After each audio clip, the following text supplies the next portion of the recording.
Bom dia, Lucas.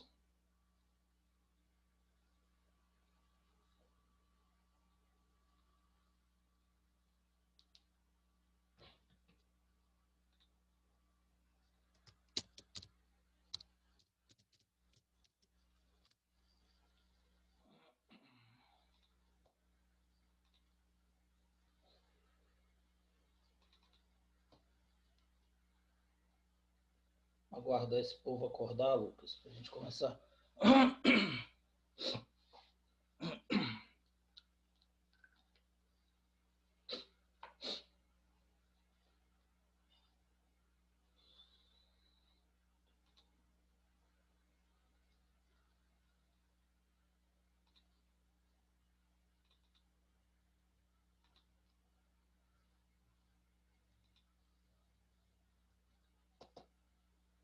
Bom dia, Júlia.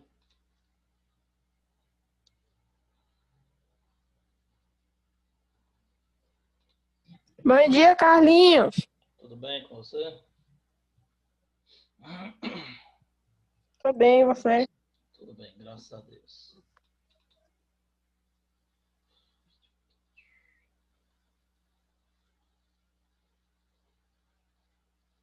Bom dia, Gabriel.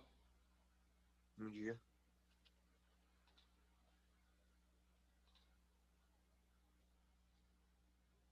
Bom dia, Lucas. Bom dia, professor. Beleza. Vou aguardar mais um minutinho aqui para ver se chega mais alguém para a gente começar.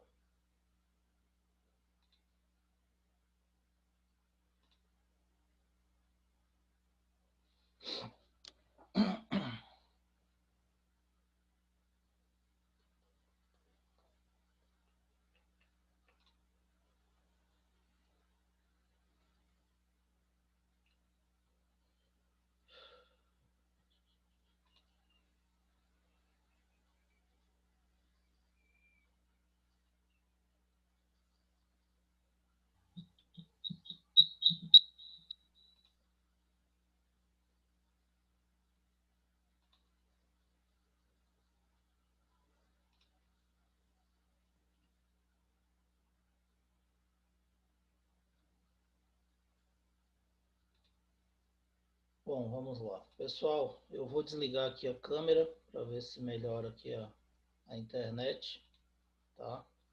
E qualquer coisa pode abrir o microfone aí e me falar, tá? Para eu saber que vocês estão acompanhando aí, pode abrir o microfone e falar qualquer coisa se tiverem dúvidas, tá? Eu desliguei a câmera para poder ficar melhor aqui, que o sinal da internet já é ruim. Com essas chuvas que tem dado, tem piorado bastante. Não só a internet, como o Zoom também tá meio instável. Bom, na nossa última aula, eu falei de efeito Doppler, que é a finalização dos fenômenos de acústica, tá? Ondas, que é um assunto que também é bastante cobrado no Enem. Então, no finalzinho da aula, depois que eu revisei as características e falei dos fenômenos, no finalzinho da aula caiu a conexão e aí eu não consegui mais voltar. Ficou faltando passar a questão do Enem que eu tinha separado para vocês de efeito Doppler, que era o assunto específico que a gente trabalhou. Então eu disse para vocês que o efeito Doppler ele é uma variação da frequência aparente, né, a frequência que você observa, quando você tem a movimentação da fonte ou do observador em relação ao som que está sendo emitido. Então, isso quer dizer o quê? Se você se aproxima da fonte ou vice-versa, a fonte se aproxima de você, você vai observar uma frequência aparentemente maior do que a frequência real.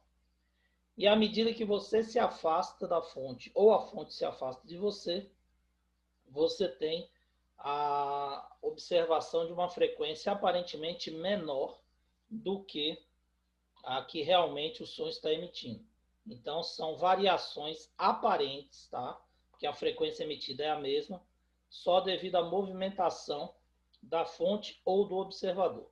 Ou ambas, tanto faz. As duas podem estar se movimentando. Você pode estar se aproximando de um alto-falante, você vai ter a impressão que o som vai ficando cada vez maior, com uma frequência maior, e à medida que você vai se afastando, passou pela caixa e vai se afastando, você também tem a impressão que esse som vai ficando menor. Tá? Pode estar os dois em movimento, ou cada um em movimento, tanto faz. Você também vai ter essa variação. Então, a questão do Enem que eu tinha separado para vocês, para ilustrar essa parte aí de efeito Doppler, tá? Foi essa questão que não deu tempo na última aula de comentar, vou comentar agora para vocês. Então, uma ambulância A, em movimento retilíneo uniforme, aproxima-se de um observador O, que está em repouso. Então, o observador está parado e a ambulância está movimentando.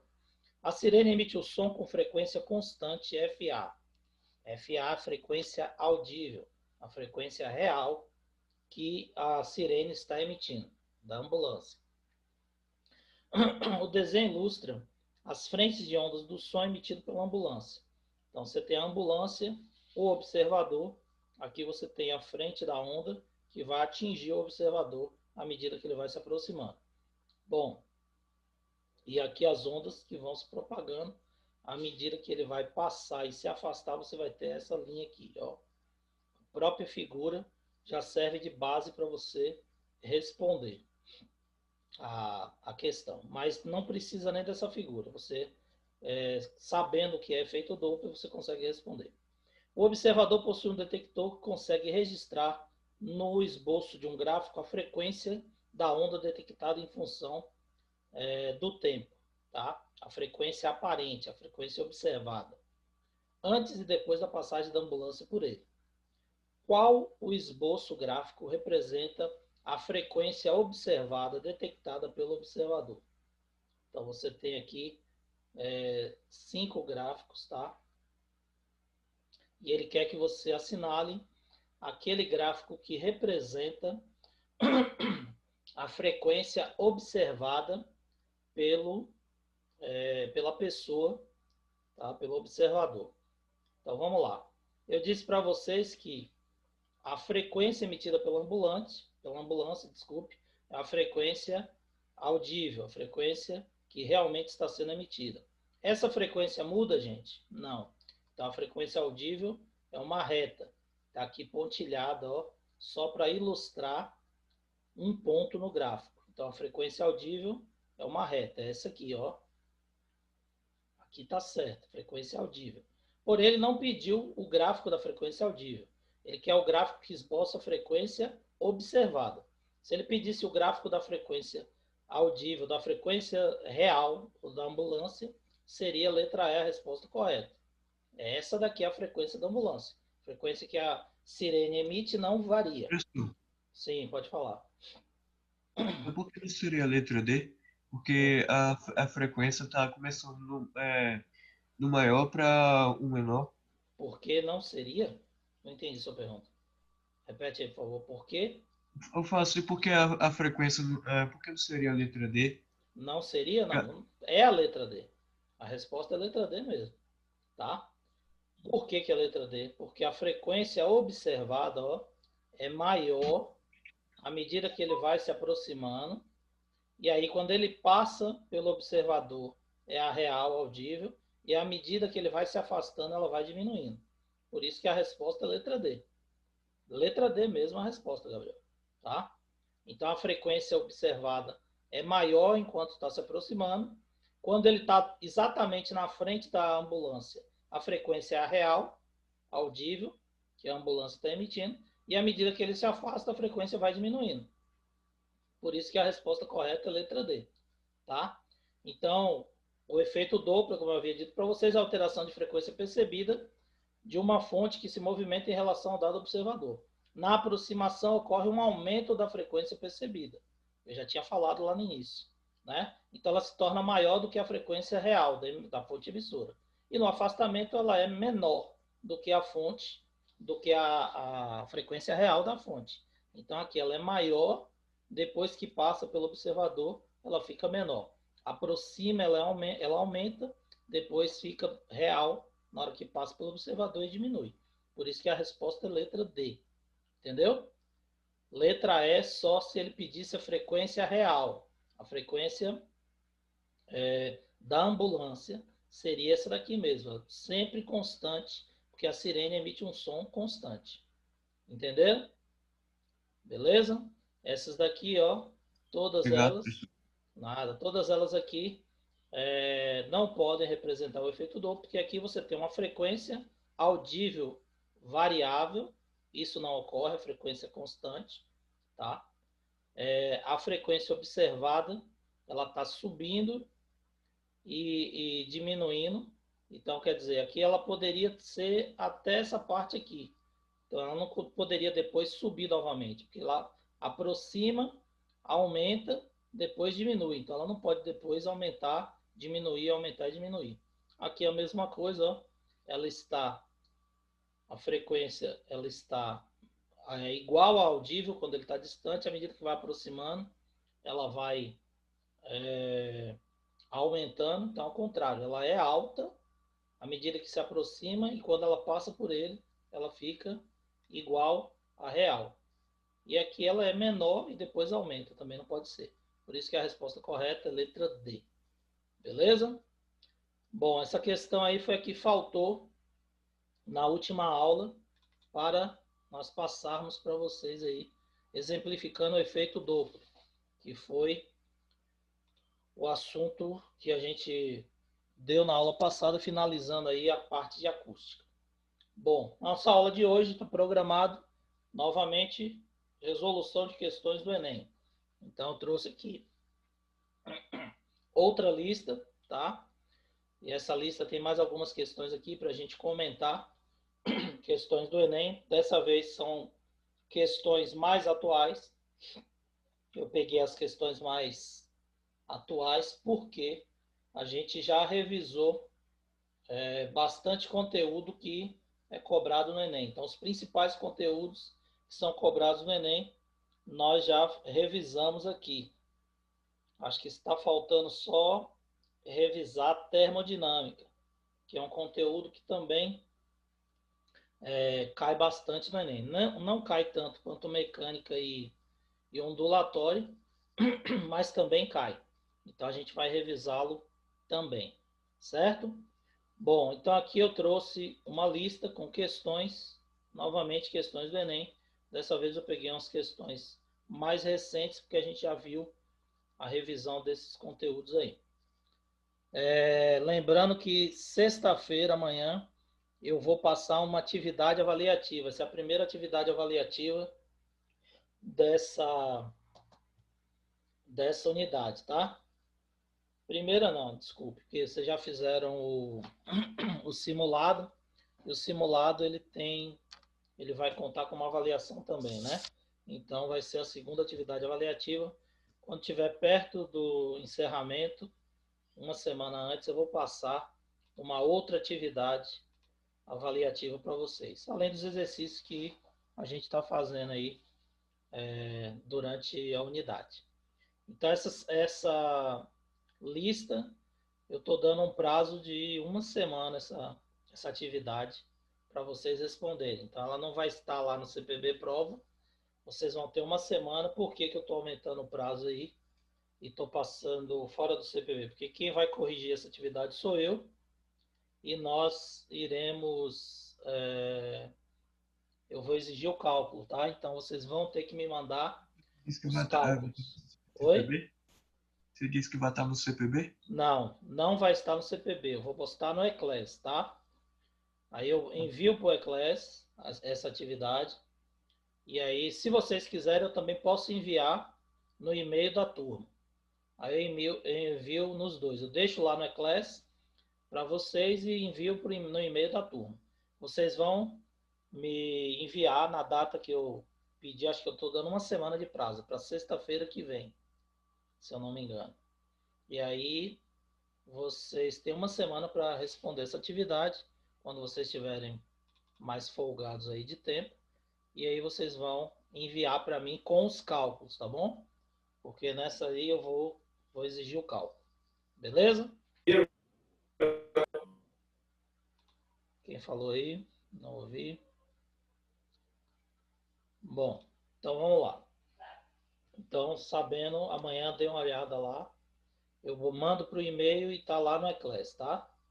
Mas vocês têm que me enviar pelo Eclass, tá? Posta lá no Eclass a lista respondida até sexta-feira que vem e os cálculos, respectivos cálculos. Manda lá em anexo para mim. Bom, vamos lá.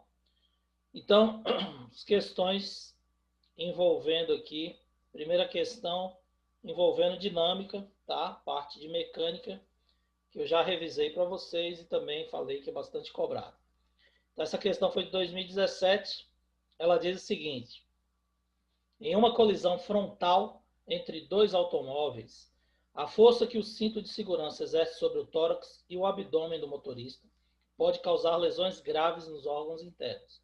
Tá? Dependendo do impacto da velocidade, o próprio cinto de segurança pode machucar o motorista. Tá? Pensando na segurança do seu produto, um fabricante de automóveis realizou o teste em 5 modelos diferentes de cinto. Os testes simularam uma colisão de 0,30 segundos de duração. E os bonecos que representavam os ocupantes foram equipados com acelerômetros, um aparelho para medir a aceleração. Esse equipamento registra um módulo da desaceleração em função do tempo. Os parâmetros como massa de boneco, dimensões do cinto e velocidade, imediatamente antes e após o impacto, foram o mesmo para todos os testes. Então, a única coisa que está mudando é o tipo de cinto. As características dos bonecos, a velocidade, tudo está sendo igual. O resultado final foi obtido no gráfico abaixo, de aceleração versus tempo. Então, você tem aqui cinto 1, esse pontilhado aqui, cinto 2, esse aqui, cinto 3, esse pontilhadinho aqui, mais próximo, cinto 4 é uma reta, e o cinto 5 é esse aqui, certo?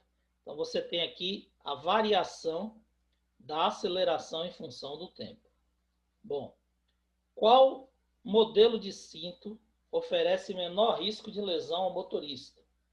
Então, cinto 1, 2, 3, 4 ou 5. Qual deles oferece menor lesão ao motorista?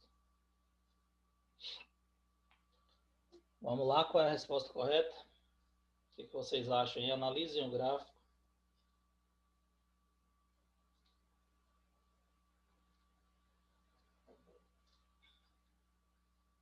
Eu disse que é uma questão de dinâmica, não é isso?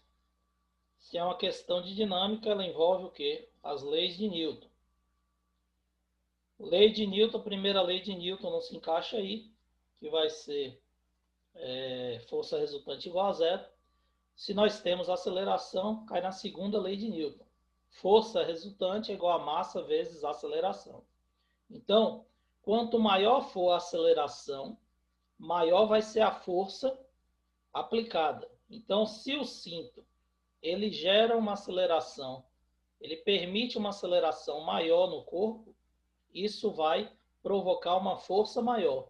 Então, a força que o cinto tem que fazer sobre o tórax do motorista ou do ocupante vai ter que ser maior para segurá-lo no banco. Isso vai causar uma lesão maior. Então, o interessante é que a força seja menor, tá?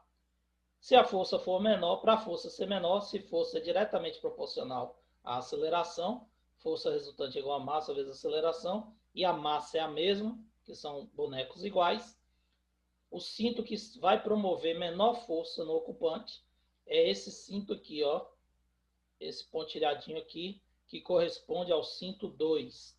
Então, o cinto 2, o modelo de cinto 2, provocou uma menor variação de aceleração e, além disso, num intervalo de tempo maior. Isso vai gerar uma força menor no motorista ou no ocupante. Então, o comentário. Pode falar, Gabriel. Então, assim, porque no fato, o começo de... Podia voltar lá na imagem, por favor? essa aqui, no fato de 0,5, Sim, ele tá ainda começando menor. sei. Mas aqui é E só o início, entendeu? É porque no tempo, quando ele está inicialmente, esse cinto aqui, ele manteve o corpo mais preso, né, do que esse aqui, no início. Porém, o que, que acontece? Então, ele teve uma aceleração inicialmente menor do que esse aqui, tá? Porém, o que importa é o dano causado no impacto todo. Então, você tem que analisar o gráfico todo, o comportamento todo. Mesmo que ele viesse aqui, ó, bem próximo ao de baixo. Se ele tivesse esse pico aqui, no momento do pico, a aceleração é maior, a força gerada vai ser maior. E aí o dano no motorista vai ser causado nesse instante aqui, ó. Então, independente dele começar menor ou maior ou igual à curva 2, ele poderia começar igual a 2.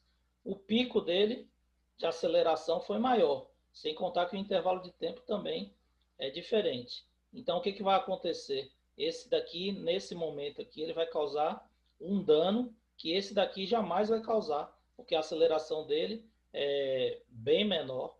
Aqui está dando quase 150 e aqui não está dando nem 75 aproximadamente. É a metade. Então o dano vai ser bem menor nesse cinto 2, tá? Aqui tem um comentário, então perceba que a questão ela apresenta a situação relacionada com equipamento de segurança, tá? E cinto de segurança está relacionado com dinâmica, como eu disse para vocês. Baseado na segunda lei, a força é diretamente proporcional ao produto da massa e da aceleração. Se a massa é a mesma, quanto maior for a aceleração, maior será a força, como eu disse para vocês. E essa força é exercida durante a frenagem. Então, você vai ver aquele cinto que causa menor aceleração, que é o cinto número 2, né? Vai provocar uma menor força de impacto no peito, no tórax do ocupante e, consequentemente, um menor dano no caso de uma colisão. Por isso, a resposta correta é letra B. Beleza? Alguma dúvida? Tranquilo? Então, vamos lá. Questão 2. Questão de resistores, tá? Então, essa foi de 2018. Ela diz o seguinte: muitos smartphones e tablets não precisam mais de teclas, uma vez que todos os comandos podem ser dados ao pressionar a própria tela. Inicialmente, essa tecnologia foi proporcionada por meio de telas resistivas, formadas basicamente por duas camadas de material condutor transparente, que não se encostavam até que alguém pressionasse, modificando a resistência total do circuito de acordo com o ponto onde ocorre o toque. A imagem é uma simplificação do circuito formado pelas placas, em que A e B representam pontos onde o circuito pode ser fechado por meio do toque. Então você tocava e aí você fechava os pontos fechando o circuito. A depender de onde você tocar, em A ou em B, você vai fechar um ponto ou outro ponto, e isso daí vai mandar o sinal elétrico para aquela tecla, e aí vai digitar ou acionar o ponto que você está querendo. Qual é a resistência equivalente no circuito provocada por um toque que fecha o circuito no ponto A? Então ele quer tocar aqui e fechar o circuito no ponto A. Então ele vai pressionar aqui em A. Quando ele pressionar em A, qual vai ser a resistência equivalente aí?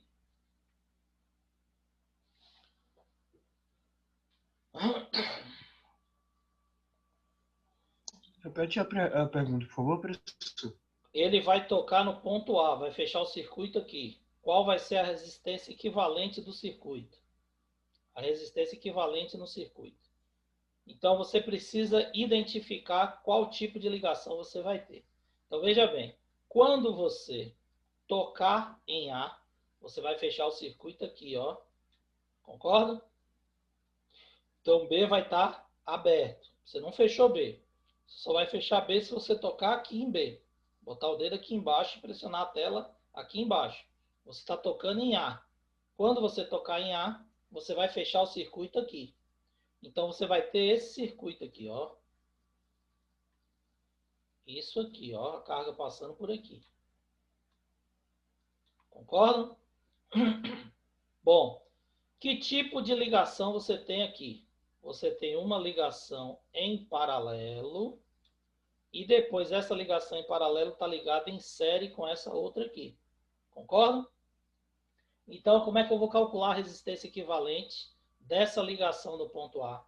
Eu tiro esse paralelo primeiro e a equivalente desse paralelo fica em série com essa outra aqui de baixo, fechando o circuito. Então, é um paralelo ligado a uma série. Moleza, né? Ligo o paralelo. Como é que eu tiro a resistência equivalente em paralelo? 1 sobre resistência equivalente 1 mais resistência 1 sobre resistência equivalente 2. Então, tiro essa paralela aqui, vai dar 1 sobre resistência equivalente é igual a 1 quarto mais 1 quarto. Então, vai dar 2 a resistência equivalente. 2 mais 4 aqui, que vai estar em série, vai ser somada direto, vai dar 6 quilo-ohms, tá? 1000 vezes um ohm, a mesma coisa. Então, a resposta correta é letra C. Então, vamos lá. Então, a questão, aplicação de eletricidade, né? Com a chave A foi conectada, a resistência ligada aos terminais AB não está funcionando. Então, essa daqui você descarta, como eu disse para vocês. Ela não vai estar funcionando porque ela não vai estar ligada. Está ligada só essa daqui. Aí, o que você vai fazer? Aplicar corretamente as fórmulas de cálculo de resistência. Que tipo de ligação você tem? Você tem uma ligação em paralelo. Então, primeiro a gente vai calcular a ligação em paralelo, tá? Você tem duas resistências iguais. Então, a gente vai usar 1 sobre resistência equivalente é igual a 1 sobre R1 mais 1 sobre R2. Então, 1 sobre resistência equivalente é igual a 1 sobre R1, que no caso aí é 4, mais 1 sobre 4. Certo? Mais, desculpe. Aí saiu. Professor, peraí, esse 1 foi da onde mesmo? Aqui é da fórmula, Gabriel. Resistência equivalente se calcula em paralelo através da proporção. Certo? Então, a proporção entre as resistências associadas. Cada resistência tem 1 quarto, então a resistência equivalente aqui vai ser igual a 2 quartos, ou 4 dividido por 2, 1 sobre resistência equivalente é igual a 2 quartos. Deixa eu botar aqui para você não confundir na hora que for estudar. Então vai ser igual a 2 dividido por 4, só que eu não quero 1 sobre resistência equivalente, eu quero o quê? A resistência equivalente. Então, a resistência equivalente vai ser igual a 2, nesse caso aqui, quilo-ohm que ele passou em ohm, em quilo-ohm, 1000 vezes o ohm, tá? Então, 2 quilo-ohm vai ser a resistência equivalente. Essa resistência equivalente da primeira ligação, tá? Da primeira ligação, que é essa daqui que eu estou tirando ainda. Só que essa resistência equivalente ficou em série com essa outra aqui. Então, tem outra no circuito. E aí você vai tirar a resistência equivalente aqui, que foi 2, mais a outra que está em série com ela. Então, a resistência equivalente total vai ser a resistência em paralelo da primeira ligação, mais a resistência terceira, que está aqui, ó. Então, essa paralela em série com essa. Então, você vai somar resistência equivalente em paralelo, que deu 2 kΩ, mais 4, que é a resistência aqui, ó. Então, a resistência equivalente total, 6, como eu havia dito para vocês, 6 kΩ, resposta correta, letra C, ou 6.000 Ô, professor, ohms. Sim, pode falar. e se não fosse paralela, Aí você ainda vai usar... assim o cálculo seria o mesmo? Não, você vai usar o que tiver, o tipo de ligação. Cada ligação tem um tipo de Não, eu cálculo. falo 1 sobre... Não, não. Você vai usar a ligação em paralelo. Ligação em paralelo, você vai somar as resistências equivalentes. Você vai pegar R1 mais R2 e somar direto. Cada tipo de ligação tem uma forma de calcular. Em paralelo é proporção, em série é a soma direta das resistências associadas. Aí você tem que identificar no circuito qual é o tipo de ligação que vai ser acionado, tá? E aí pegar a fórmula correta. Beleza? Meu povo, todo mundo está entendendo isso aí? Alguma dúvida? Ou vocês só entraram na aula e desligaram a câmera e foram dormir? Obrigado, professor. Nada, Gabriel. Só Gabriel que está tirando dúvida. Todo mundo está Não, tá entendendo? de boa, professor. Tá de boa. Beleza, Lucas. Valeu. Tá de Bom, boa, terceira professor. questão, joia.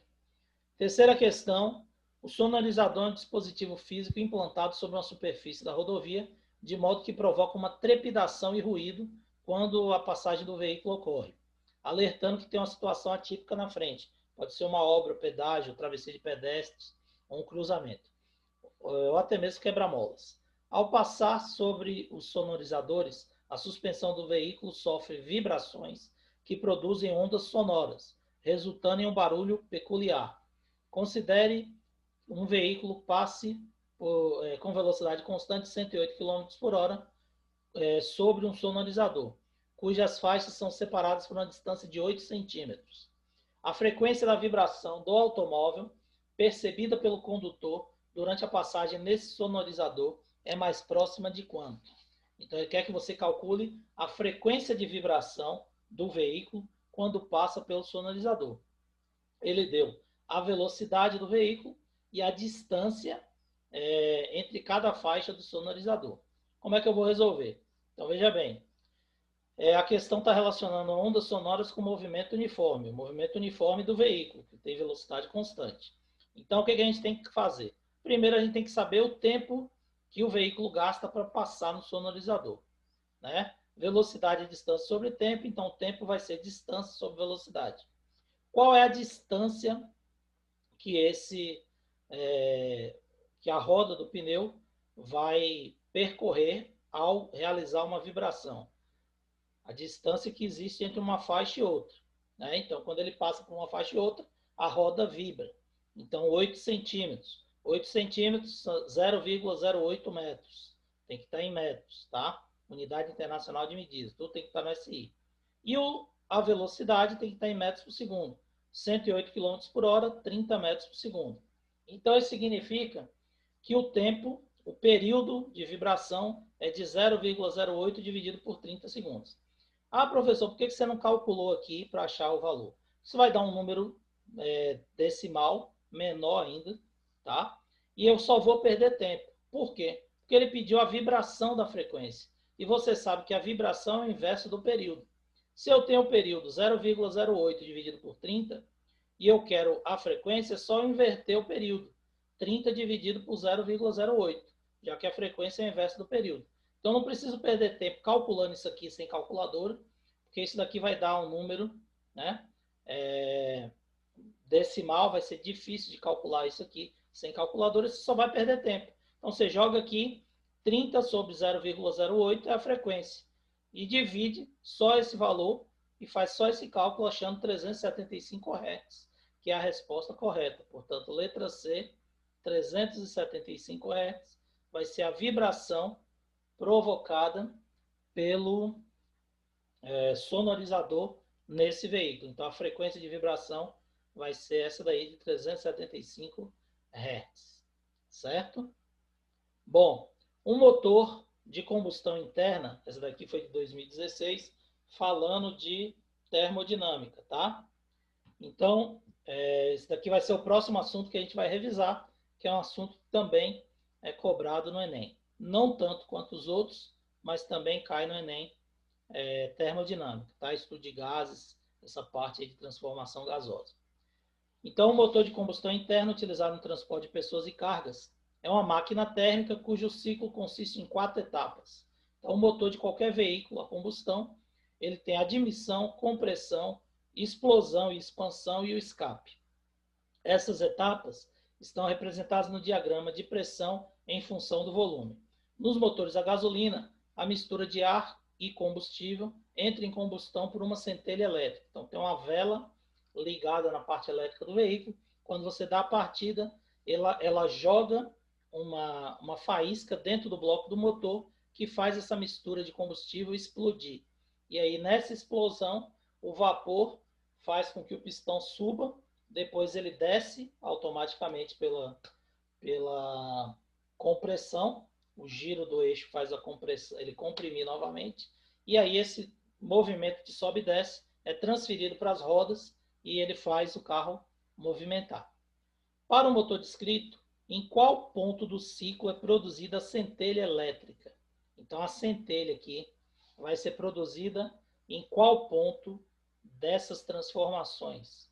Analisem aí, veja a resposta, enquanto eu vou só registrar aqui a frequência de vocês rapidinho.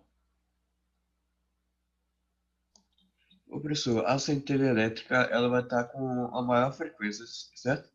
Não, não tem nada a ver com frequência, Gabriel. Aí é Não, transformação gasosa, tá? Aí você tem que analisar onde está ocorrendo a explosão do combustível, tá?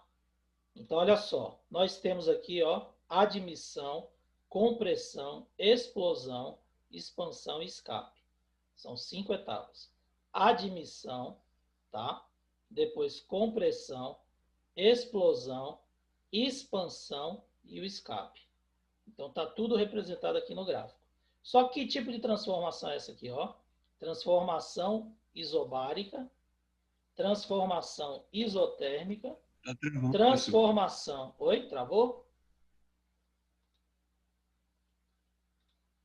Travou um pouco. Voltou agora aí? Tá me ouvindo, Gabriel? Melhorou um pouco, acho que ainda travando um pouco. Tá, mas está aparecendo aqui agora o Sim. gráfico? Então, olha só. Nós Não, temos quatro. você tá dizendo? Tá travando, né, o som? Mas eu acho que é o seu, viu, Gabriel? O seu som tá travando aí quando você tá falando. Não sei se é a minha internet ou a sua. Olha só. Não é não, professor, de todo mundo. Tá travando, né? Então deve ser a minha mesmo. Olha só. Tá me ouvindo agora direitinho?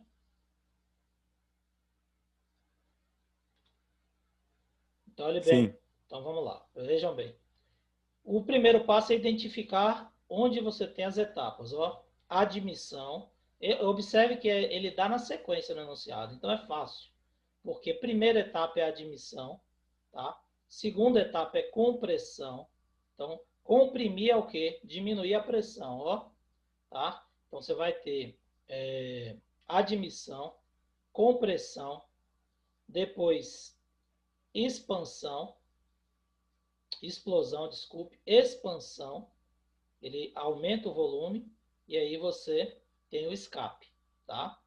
Que não tem variação aqui, vai ser isovolumétrico. Então você tem aqui, ó, uma isobárica, isotérmica, isovolumétrica, outra isotérmica e outra isovolumétrica, certo? Ele quer saber em qual ponto descrito é produzida a centelha.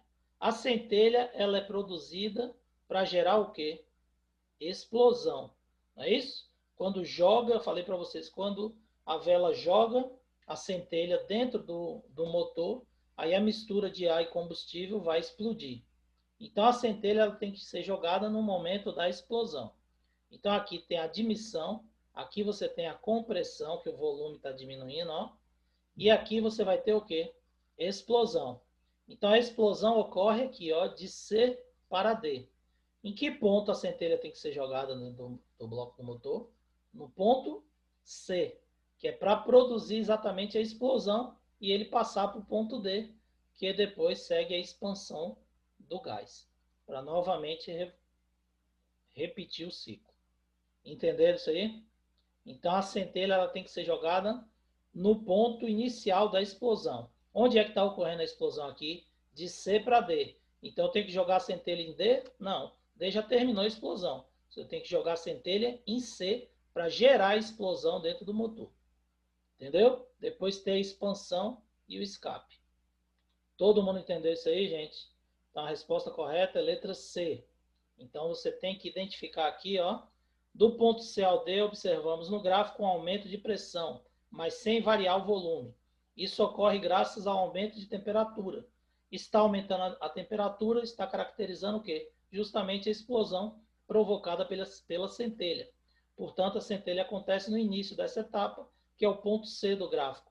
Resposta correta, letra C. Entenderam? Pessoal, olha só. Nosso tempo vai acabar.